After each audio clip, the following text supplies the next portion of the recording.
You mentioned before the break, Ohio State with 4 commitments. Again, only one from Ohio. Is that correct? Out of the 4? Yeah. They are got one from North Carolina, one from Tennessee, one from St. Louis. They have hotbeds. They go into areas of the country where the home state football program is down.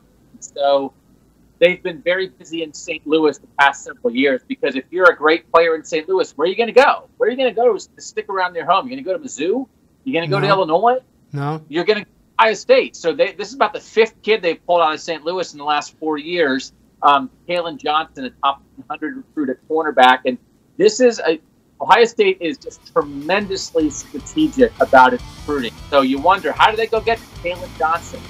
It's because they're in Louis all the time. So Kerry Combs, when he got hired in January, went down, was in St. Louis immediately, meeting with this kid, and he's exactly the kind of guy they need to shore up the cornerback.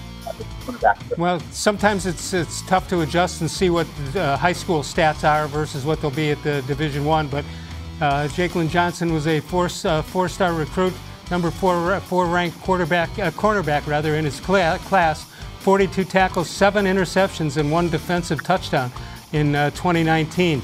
Let's go over to andre-turrentine. And Andre, also a 4-star recruit, and he's from Ellsworth High School in Nashville, Tennessee. I don't recall too many Tennessee guys playing for Ohio State. Do you, Doug, offhand? No, there's not a million of them. Tennessee has not been winning lately, but they've been actually doing a pretty decent job at keeping Tennessee kids home. Andre-turrentine had Ohio State and 3 SEC schools in his top 4. He picked Ohio State. So everybody's always very interested about Ohio State competing with the SEC. They beat the SEC for a big-time kid from SEC country in this recruiting battle. Let's take a look at devonta-smith. And devonta-smith, a 3-star recruit, number 32 ranked cornerback in the country in his class, 72 tackles in 2019, 6 touchdowns as a wide receiver. Wonder if they'll use him both. What do you think? Maybe both-way guy? I mean, both ways? 5. Oh, sorry. I'll say this, Les. When I started covering Ohio State in 2005, there was a lot of talk about Ohio State having trouble recruiting in Cincinnati. Kerry Combs was a super successful high school coach in Cincinnati before he became a college coach. Ohio State pulls kids out of Cincinnati all the time now.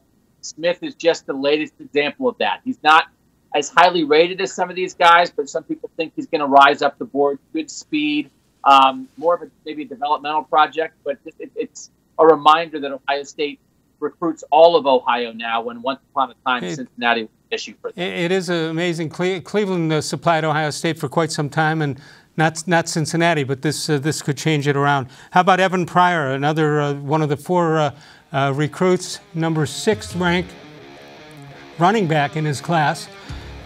Excuse me, 5'10", 190, 4-star recruit, 393 carries and 24 touchdowns in his last 3 seasons. You would think Ohio State would not have trouble recruiting a running back because of the success they've had and the fact that despite the amount of running backs, they go with 1 starter and don't go too deep in the depth chart. What do you think about this recruit, evan-pryor? Huge. This was their number 1 position of need in this class. In last year's class at the running back position, they went after some really highly rated 5-star kids, missed on them, ended up flipping an in-state kid late who had been an Iowa State commit. That was never their plan. They haven't really had an impact running back come to the recruiting pipeline, J.K. Dobbins in 2017. So they knew they needed a big-time running back in this class, and Pryor is that. They're still looking at other guys. They might end up with 2 big-time running backs in this class. But it was such a desperate need to lock evan-pryor down this early, a North Carolina kid. Mac Brown at North Carolina now is revitalizing North Carolina recruiting. Georgia was interested in this guy. So, again, Ohio State's had some success in North Carolina before, but you never take for granted pulling a kid out of the South rated this high. You know, when the playoffs took place, you saw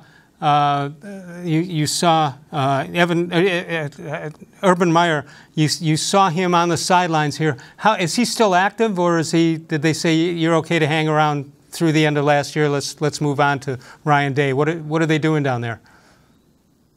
I feel like the shadow of Urban Meyer is kind of gone now. I think it was there for Ryan Day's first year, but when in your first year you have an undefeated regular season and you make the playoff, right? Again, the structures that Urban Meyer left are still in place, but I think this is Ryan Day's program now. He doesn't need the specter of Urban Meyer there to close recruits or anything like that. Ryan Day's the guy.